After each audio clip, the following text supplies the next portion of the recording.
new users onto the system. Is there sort of automated provisioning for a small business, or how does that work? Provisioning and deprovisioning, I guess, probably even more important. Yeah, so complete automated provisioning and deprovisioning. So essentially, when you invite let's say you add a new application, you can instantly, with a click of a button, invite all your users to that application. You can also revoke access for a user that, let's say, leaves the company. So it gives that ability for a company to instantly have that ability to either provision, deprovision. And I think it solves a lot of the discussions that we talked about this morning in the other group, where whether it's a small business or an enterprise, they want to be able to have control over who's using what application.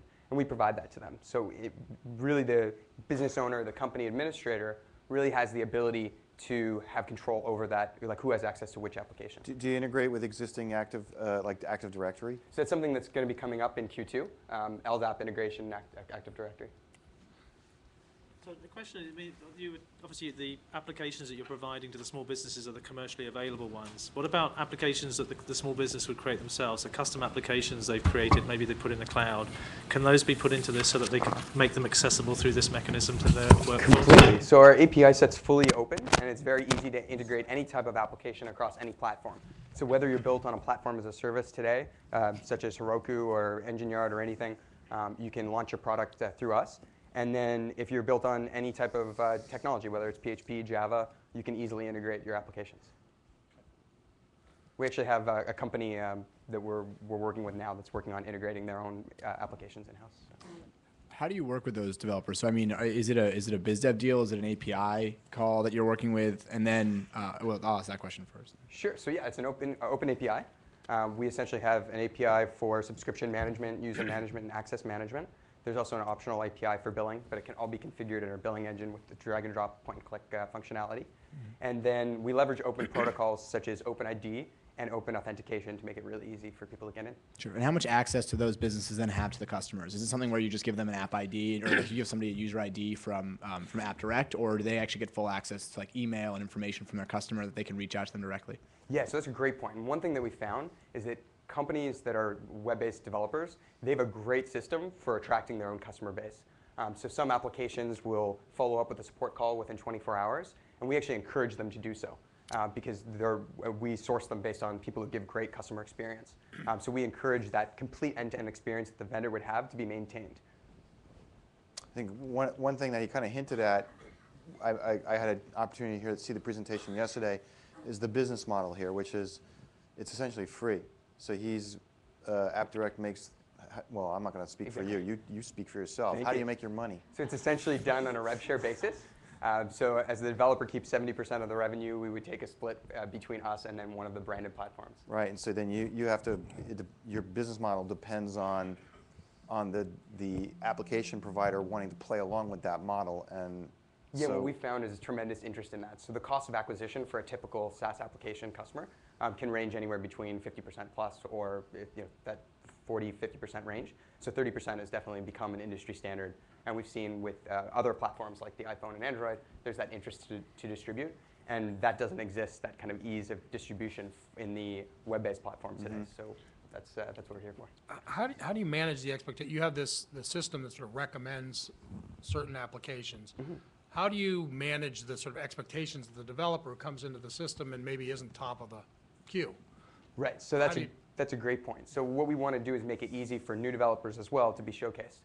So in terms of a recommendation engine, we work with each developer to see what their ideal target market would be, and then we can start pairing them with people. And then as time goes on, we collect usage data on who's using each application, and then we can provide really relevant data to the customer so they can make an informed decision about other companies and their usage. So if you're a salon based in Wisconsin, over time we can say this is exactly what companies like yours are doing. Just one of the big challenges for companies is obviously you said you're focused very much on software as a service applications, but actual mobile platform applications. So if you've got a mobile workforce, making sure they've all got the very latest version of an application on their phone, and actually having an Apple iPhone iStore-like mechanism for keeping them up to date and giving them access to the apps they need. Is that something you're considering, or? Yeah. So in terms of instant software as a service access, we provide that, but from the iPad, iPhone, and then some of the other native platforms, we see definitely a convergence happening. A lot of that's being driven by HTML5, but a lot of our existing developers look to us to tell us where the market's going and how they can get in from a mobile point of view. So that's definitely somewhere where we're kind of moving in the future, and we'd definitely like to help bridge the gap for an enterprise to secure both their web-based applications and the applications on other devices such as mobile or iPad. Okay. I assume there's some rev share between you. Well, there's a rev share between you and the developer, but then you and the distribution network, I'm assuming there's a rev share on that. Exactly. Does that rev share get pushed down to the developer as well, or is it just with AppDirect? So we allow the developers, or essentially the distribution channels, to charge their own rates, but it would be that 30% would be then shared between us and the developer, and then you could charge a little bit of an incremental fee if you wanted as a channel. And as a follow-up to that, who manages the availability and the security of those apps that you're putting out through AppDirect? So that's one of the things that we take a long time doing, is essentially ensuring the security, the reliability, and negotiating and contracting with each application to make sure that they're secure and that they are trustworthy. We also give advice to our channels in terms of what applications availability is, and channels can then pick if they want to have a fully open marketplace with people hosted anywhere around the world, or they could kind of turn off certain applications based on standards that we've outlined for you. So if there's a distribution channel, that distribution channel would negotiate directly with AppDirect or with each one of the applications? Yeah, they would negotiate directly with us, and then we would make it extremely easy for you to pipe in all our applications in our inventory. Okay. So just interested to understand what you'd see the barriers to entry for someone else doing this. What's the sort of the secret sauce, or what you see as your unique sort of differentiation that keeps you in a position of strength? Sure. So there's quite a bit, but I think one thing that's unique to AppDirect is that we have that billing functionality. So even like the Google App Market is coming out with it eventually, but Salesforce App Exchange and a lot of the other app exchanges and directories that are out there don't have this seamless experience. I think one thing that's crucial is to really understand the customer and speak to hundreds of small businesses and continue to iterate on the user interface, and we're agile in that capacity. I think that the barriers of entry in general are fairly high once you start integrating to developers. So all the developers in our network have specified that they want to integrate once to us, and then we can push them out to any of the future marketplaces that are emerging.